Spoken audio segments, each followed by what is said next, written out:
Barbara says she loves Mayor Fry. Yeah. Yeah, and I agree. I agree with what Jazzy said. It is going to ramp up. They're just going to keep. You think that they can go so far?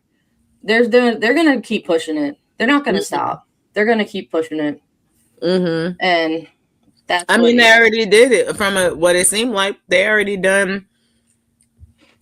I want to know where all the ICE agents, these ICE agents, descend on the city. They're just sitting somewhere waiting on a code and a phone. Yeah. I've seen pictures, or not pictures, I've seen videos lately. I think it was from last night in Minneapolis. There was a drum set, like, out in the city of Minneapolis at, like, 1 a.m. at a hotel that ICE was staying at.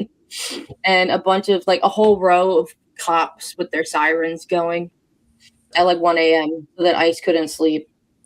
What I want to say is that I need people to really be prepared, because when I tell you that, California was the first place that got hit up with these people, and it was in SoCal. So it wasn't up here where I'm at, right? But we had the chance to fortify ourselves, prepare ourselves, get programs set up, hotlines set up, make sure that we had things to do and protocol to do in all of our communities. We were set up. So when they came out here, we were ready. I need everybody to stop acting like this shit cannot affect you.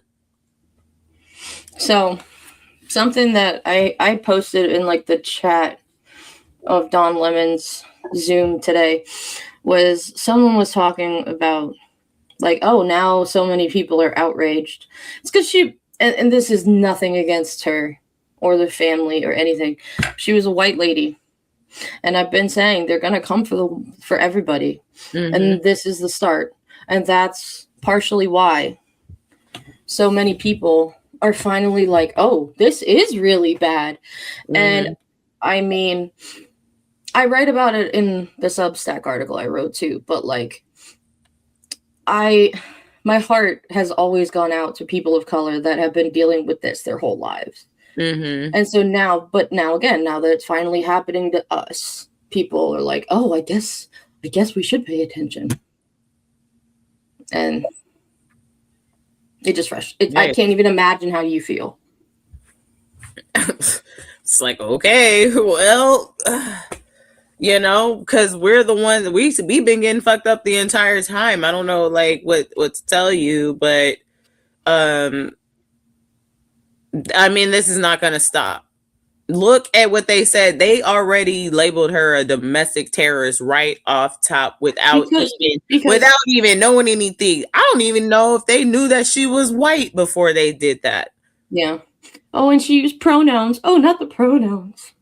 Come on now, y'all. Right. But okay, well, all right. Well, we're here. I told you guys this shit was going to happen. We sat here. We did nothing. Nothing. Oh, and then I don't know if y'all heard, but there's another man that died on New Year's Eve that nobody even fucking heard about, named Keith Porter. But he's a black man that got killed by ICE. And we didn't even hear about that. That was just the other day. And that just... Yeah. Good point. Oh, no, lesbian. Oh, terrorist. Terrorist lesbians all over the place. Just. Well, the thing was, Jazzy, she was all over the place. All the lesbians, they're terrorizing vaginas everywhere. Well, the thing is, Jazzy, is they were trying to let people out of, like, the area to stop, like, blocking the street or something. That was what it was. And she was literally trying to leave, and you can see her start to turn her tires to leave, and they're like, no. Oh, yeah.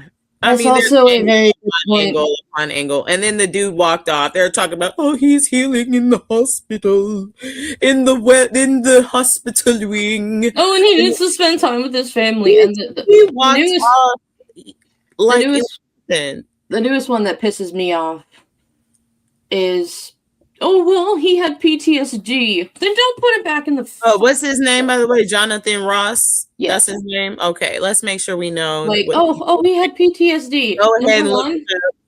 Number one, if he had PTSD, don't put him back in the field. He's a murderer. Let's go ahead and make sure that he gets tried for his crimes. And number two, with due process like regular people do. Number two, I have PTSD and I don't run around shooting people. I'm just saying. It's called getting proper help. Very unnecessary. We live in such a shitty ass country that they don't give a shit. Let's listen to a man who this country has treated like crap. I'm going to go blow my nose while this plays. Go for it. We love Big Daddy Tim here. This morning, we learned that an ICE officer shot and killed someone in Minneapolis. My deepest condolences to the family, to the loved ones who had to learn about this tragic event on national television. We've been warning for weeks that the Trump administration's dangerous, sensationalized operations are a threat to our public safety, that someone was going to get hurt. Just yesterday, I said exactly that. What we're seeing is the consequences of governance designed to generate fear, headlines, and conflict. It's governing by reality TV. And today that recklessness cost someone their life. I've reached out to Secretary of Homeland Security Kristi Noem, and I'm waiting to hear back. Let me be clear. Donald Trump and his administration may not care much about Minnesota. That's been pretty evident. But we love this state. We won't let them tear us apart. We'll not turn against each other. To Minnesotans, I say this. I feel your anger. I'm angry. They want a show. We can't give it to them. We cannot. If you protest and express your First Amendment rights, please do so peacefully, as you always do. We can't give them what they want. The hearts and minds of the people in this state are on our side. To Americans, I ask you this, please stand with Minneapolis. To Minnesotans, know that our administration is going to stop at nothing to seek accountability and justice. The State Bureau of Criminal Apprehension are working on the investigation. We have activated the State Emergency Operations Center. State Patrol and Minnesota National Guard leadership is connected with the Minneapolis Police Department, the St. Paul Police Department, Hennepin County Sheriff's Office, the DNR, and Minnesota's Homeland Security and Emergency Management. We have activated dozens of members of the State Patrol's mobile response team. And from here on, I have a very simple message. We do not need any further help from the federal government. To Donald Trump and Kristi Noem, you've done enough. There's nothing more important than Minnesotan safety. I've issued a warning order to prepare the Minnesota National Guard. We have soldiers in training and prepared to be deployed if necessary. I remind you, a warning order is a heads up for folks. And these National Guard troops are our National Guard troops. They're teachers in your community. They're business owners. They're construction professionals. They are Minnesotans. Minnesota will not allow our community to be used as a prop in a national political fight. We will not take the bait.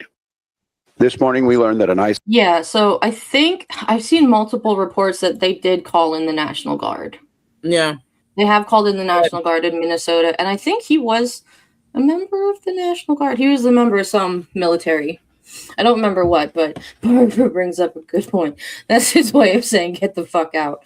As much as we learned about him, even just through the presidential campaign, the more we learned about him, especially in our household, because my husband's a teacher, my mom was a teacher. Mm-hmm. We love walls. Like, oh yeah, I remember watching him and his family like at the Democratic convention, and one of the things that they're getting called up, not deployed yet. I apologize. Thank you, Barbara, for that. Mm-hmm.